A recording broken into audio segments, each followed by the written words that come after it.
We got Barry Grant Jr. Shit. On the call. Yeah, bring him in. You want to ask this call when we bring in Barry Grant? Yeah, I'll ask. That's the first question I'll ask him. Yo, What up, buddy? Yo.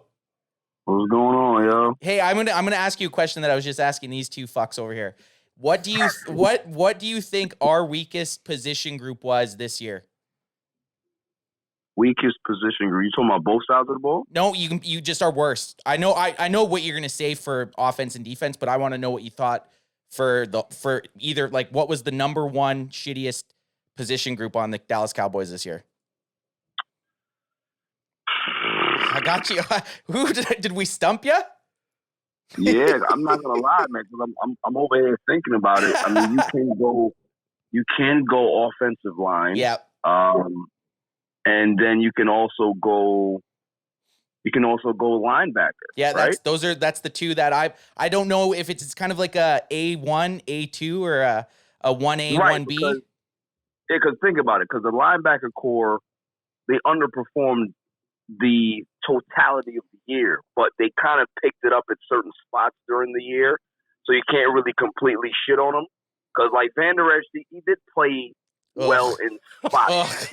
Don't even. But Where? like, when he was sitting when the offense was on the field? Well, I mean, when you look at the totality of the year, his grade was very low.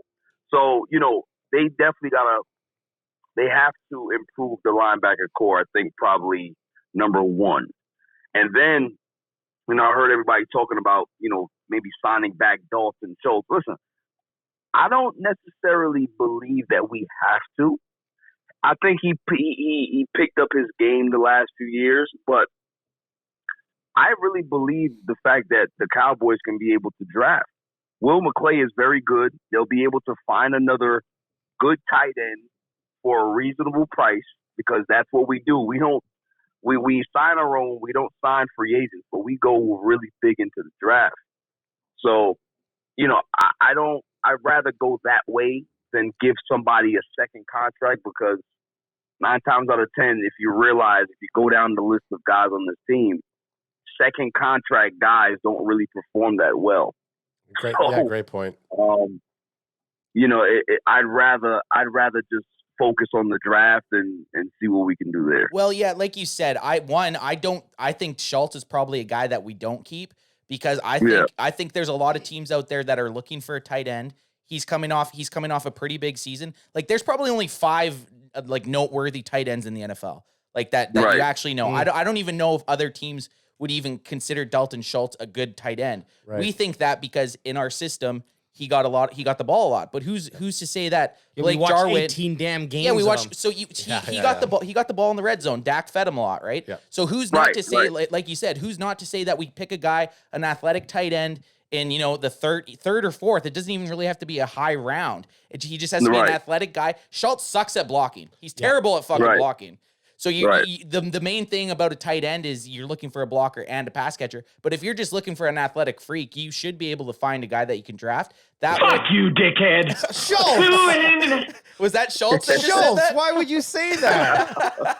But I agree with you, because I don't think you sink that much money into a position that's probably not like going to make us that much better or that much worse if Schultz doesn't stick around. I really liked Schultz, but I think he's going to be after his bag, right? Well, and that's where I think when Barry was talking about, we could get by, I think, with our linebacking core. I know as much as we can get by, and especially having one other year, you could maybe adjust Micah in certain positions, possibly pick somebody up that's better than Leighton Van Der Esch in the 3rd or 4th round. But ultimately, it's that O-line. You do need to give Dak a little bit more time, because we saw second half of the season when he was getting under pressure, it's almost like he was a little bit clueless on where to go. And we know that Dak Prescott is Barry Grant's favorite player on the Cowboys. Don't you mention his name out here. Hey, Barry, I got one more question before we let you go here. I want to hear what you think about the Sean Payton versus Mike McCarthy. Yeah. I know you touched on it a little bit in chat, but I want to hear the would you give up draft picks to get Sean Payton? I would. The reason why is because, and hear me out. Okay. Maybe I'll make sense. Maybe you won't agree, but with make it football, make sense, Barry. Yeah, exactly. Make it make sense, right? So with football, you have a very, very small window of opportunity.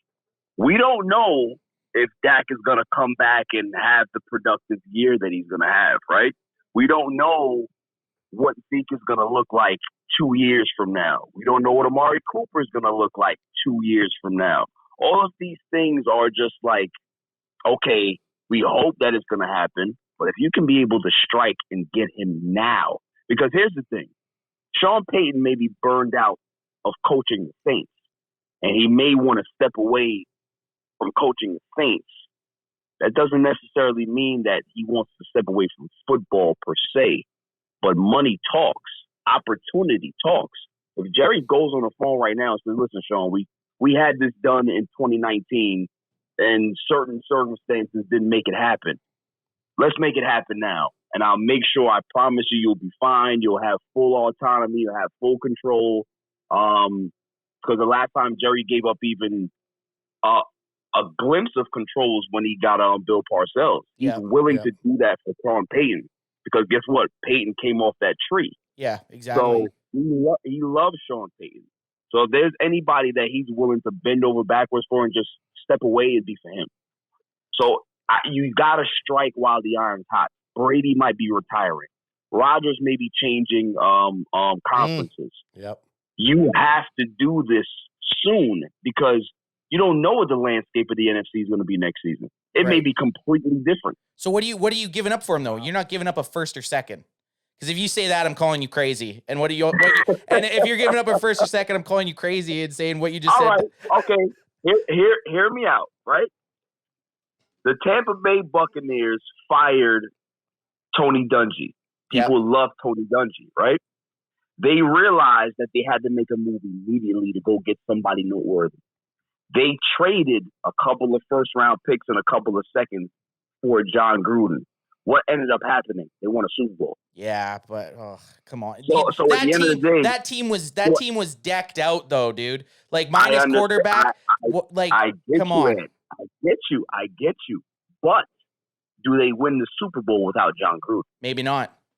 Maybe not. But hey, Barry, we're going to let you go. That was Barry Grant with the All Even podcast. If you haven't checked him out, definitely check him out. I love conversing. Barry, next time we're just going to have you on so that you're zoomed in. Your face is on. You're not a caller. You can be a guest, okay? We'll get you on. Man, I got you. All right, buddy. We'll talk to you later. We'll talk to you later. Yeah. Thanks, Barry. Talk to you later. Thanks, Jerry. You call him Jerry? No, I called him Barry. No, you had a hard... totally said Jerry because we were talking about Jerry Jones. I'm talking about the Dallas